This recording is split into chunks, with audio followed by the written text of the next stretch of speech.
This morning, I'd like to offer some commentary on four lines from the Zendo Kai, which sometimes give people some difficulty.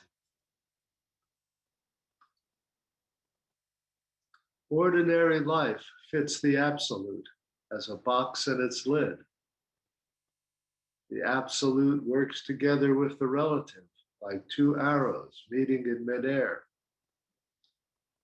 Reading words, you should grasp the great reality. Do not judge by any standards.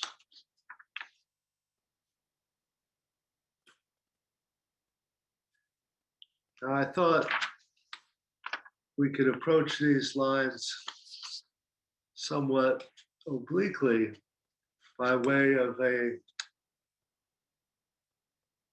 story told about Layman Pang.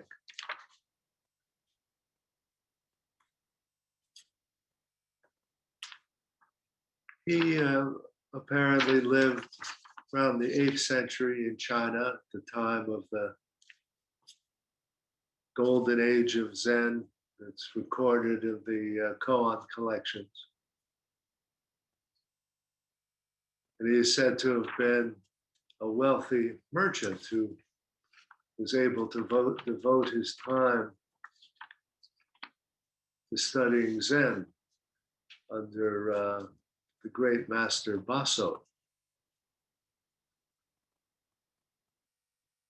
It's said that he went to Baso asking, "Where can I find a man that's not entangled by the 10,000 things of the world?" And Baso replied, "I'll tell you when you swallow the great West River in one gulp." And with this, Pang was enlightened. If that itself seems mysterious, perhaps you can think of it in terms of him saying, "How can I unentangle myself from all the things of the world in being a rich man?" And Baso's reply is something like, "Don't try to disentangle yourself from the world. Become one with the world. Swallow the world, swallow the great river in one gulp. Right? Eliminate any separation between you and the world." So Pang became one of the archetypes of lay practice in the classical texts, along with Vimalakirti, a model of how even a layman could achieve enlightenment. It's said that Pang, after his realization, put all his wealth into a raft and sent it out into the middle of the river and sank it. And for some reason, his wife didn't kill him, and the family stuck by him even when he made himself poor and then became, I believe, a basket weaver or a sandal maker. In any case, this is a somewhat roundabout introduction to a story of a monk who comes to Layman Pang for instruction.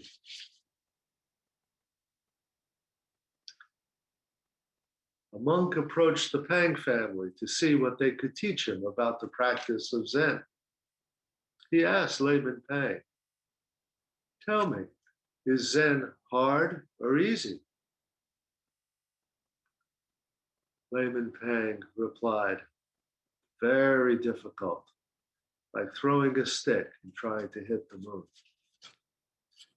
Now, as you hear the rest of this story, try to hold in mind those four lines from the Zendo Kai and listen to how those lines are reflected in what follows.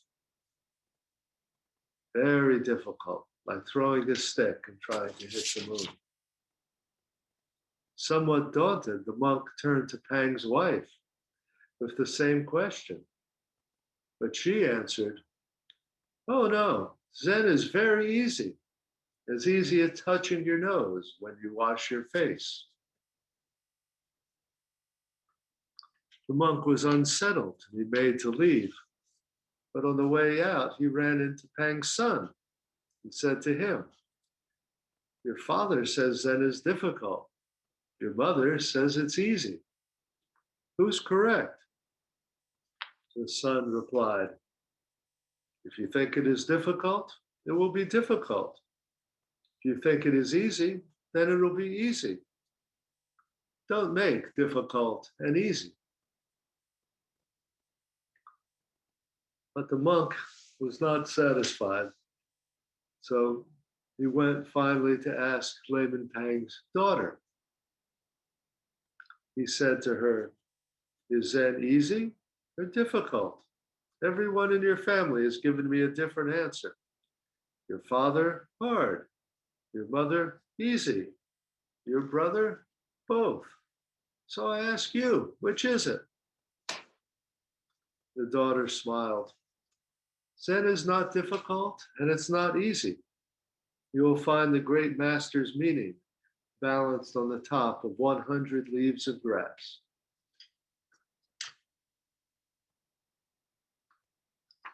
So I would like to suggest that the four answers we get in this parable offer positions corresponding to the four lines in the Sandaka. And that this is a typical kind of dialectic move that we will find here and all throughout Dogen, that we see something is stated as one thing, then it's opposite, then neither, and then both, right?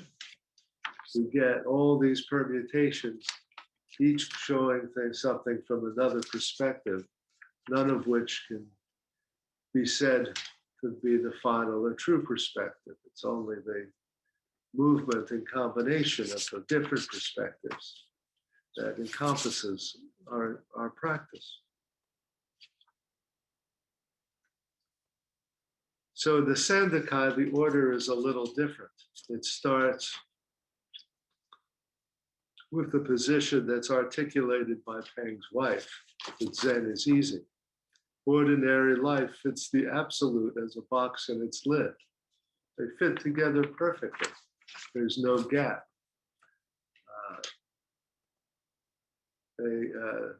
This is the easy part. One just is shaped exactly so it will fit onto the other. Right? And one way we can think about this in practice terms is the idea of each moment that you encounter is the absolute. It's the relative, and then it's a particular thing in relation to all sorts of other particular things. But at any moment, that relative thing can be seen as just this moment, just this thing, the absolute. That was basically Joko's teaching over and over for decade after decade. But then the next line corresponds to Ang's assertion that Zen is difficult, like throwing a stick and trying to hit the moon. Here it says, the absolute works together with the relative like two arrows meeting in midair. Picture two archers at the opposite ends of a football field, unleashing their arrows at the same time. What's the chance of those two arrows ever meeting, hitting each other in midair over the 50-yard line? No matter how skillful you are, you could do that 10,000, a million times and never have it happen. It's like throwing a stick, trying to hit the moon. And here in Pang's kind of answer, it says, as long as you think of Zen as something separate from you, distant, like the moon, you'll never be able to hit it. You'll never be able to reach it.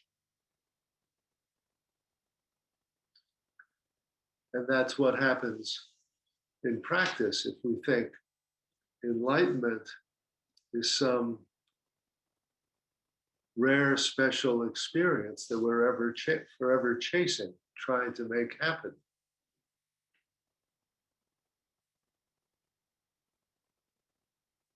As long as we separate out the absolute from the relative and make it a separate thing that we're going to look for, we never see it hidden in plain sight. We don't see it that it's right under our nose. Easy as touching your nose when you wash your face, right?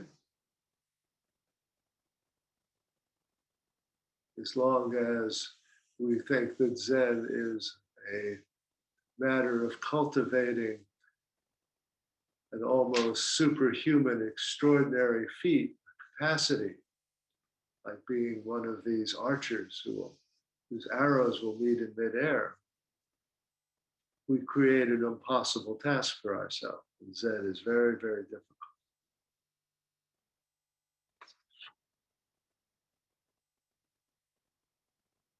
The sun's response actually corresponds to the fourth line. Do not judge by any standards. He says, if you think it's difficult, it will be difficult. If you think it's easy, it will be easy. Don't make difficult and easy. Is it possible not to divide your world up that way? Right? Just sitting. Neither difficult nor easy, just sitting. Don't turn it into a project that you can do well or badly. I often quote Dogen to that effect, that Zazen is not a technique of meditation. A technique is something you can do well or badly. You can always be asking, am I doing it right? Am I doing it wrong? Is this working? Am I there yet? So the whole realm of techniques gets you caught up in difficult and easy. How do we step outside of that into just sitting?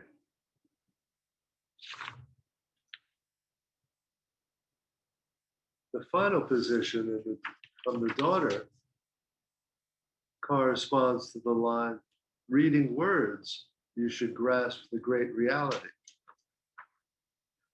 Now that's intended to sound very paradoxical, because the great reality in Zen is something that's supposed to be beyond words and concepts. But the great reality is this realm of not knowing. And yet, it says reading words, you should grasp the great reality. That doesn't mean by reading you should develop some concept of the great reality. It doesn't mean that reading is going to give you a kind of intellectual approach to reality. It means that the great reality is not separate from anything. It's not even separate from words. Say the sun says, don't get caught up in concepts. Don't get stuck in difficult or easy. That in itself inadvertently creates a new kind of dualism. Oh, there's some way you should be not caught up in concepts, right? There's a good way and a bad way. Concepts are bad, words are bad. We've got to avoid those, right? Reading words, you should grasp the great reality, means that nothing lies outside of the great reality. Even all the intellectualization and philosophy and idle chatter that Zen is supposed to be warning you about, right? Even those things are just manifestations of life as it is. We get caught up in the content of our words, but our talking is no different than the chirping of birds. It's just the sounds that we emit. It's part of our human behavior that at some level is perfectly natural. We don't tell the birds to stop chirping and making a racket, that, oh, they should all learn to be silent. Part of being a bird is chirping. Part of being human is to use words and concepts. We can get entangled in them. We can make mistakes because of them. But we're not here to try to extirpate that part of our human nature, make all the words and thinking go away. They too are part of the great reality. The great master's meaning balanced on top of 100 leaves of grass. The leaves of grass are like this.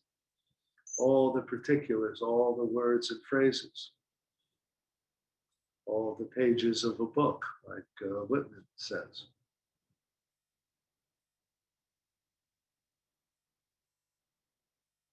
So the challenge, I think, in our practice is to experience and put into some kind of balance these different perspectives. And there's a way in which we need all of them.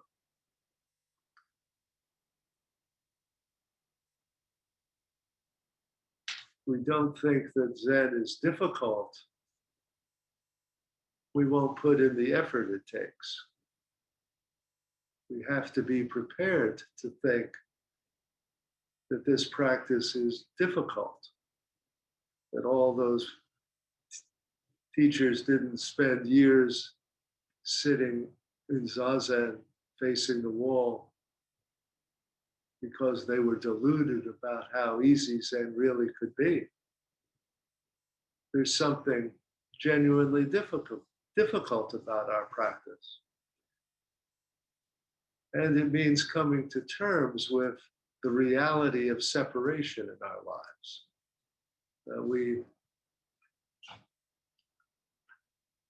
We do not, as we go about our daily life, think this is it. If we're honest, we're endlessly judging moment after moment. This isn't right. This is not the way I want it to be. I'm not who I should be. I'm missing this or lacking that. If only I could be wiser or enlightened or calmer, clearer. All of these are ways that we semi-consciously put a moon up in the sky and look longingly at it and think, oh, that very distant thing, if only I could touch it, if only I could reach it. Right? The difficulty in practice means honestly facing the deep gulfs of separation that we have created within ourselves. And they're not going to be dissolved just with a snap of the fingers. Or at least not with a snap of the fingers before we've sat in Zazen for 20 years. So we have to face the perspective that Zen really is difficult, that we have this deep-seated problem, and it's going to take real effort and hard practice to come to terms with it.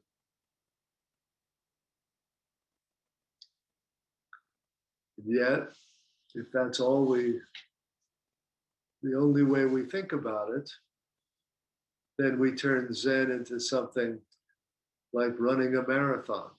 And we make it an endurance contest and some great difficult task we're trying to master. We turn it into a technique. And our very efforts will get stymied by the way we frame them.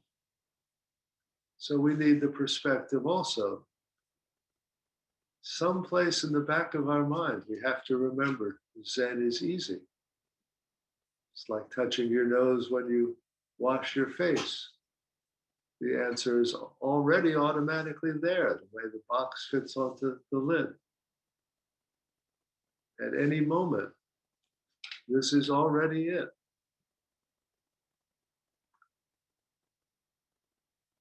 We see that, remember it, see how we don't believe it over and over and over again.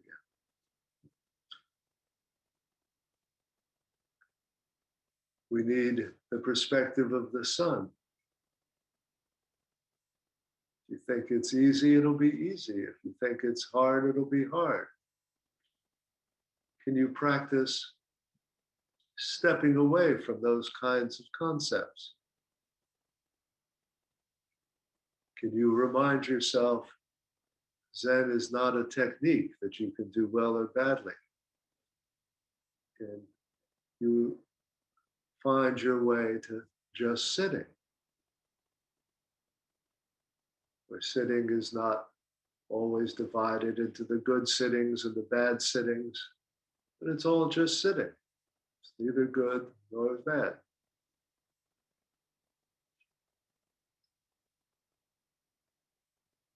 And finally, the daughter's perspective. We're not trying to make anything go away. The mind is not contaminated by its contents. Our thoughts, our feelings are not problems. We're not trying to wipe the slate clean. We're not trying to, in some way, extirpate some basic part of our humanity. We're not going to say our thinking, our anger, our sexuality, our attachment, dependency, that these are somehow problems that have to be solved, that are parts of ourselves that have to be purified. No, we're going to find the Dharma on the tips of all those blades of grass, all the things that we think of as our problems, till we see that having problems is not a problem. It's just life as it is. Let's see if we can hold those perspectives in mind as we practice together.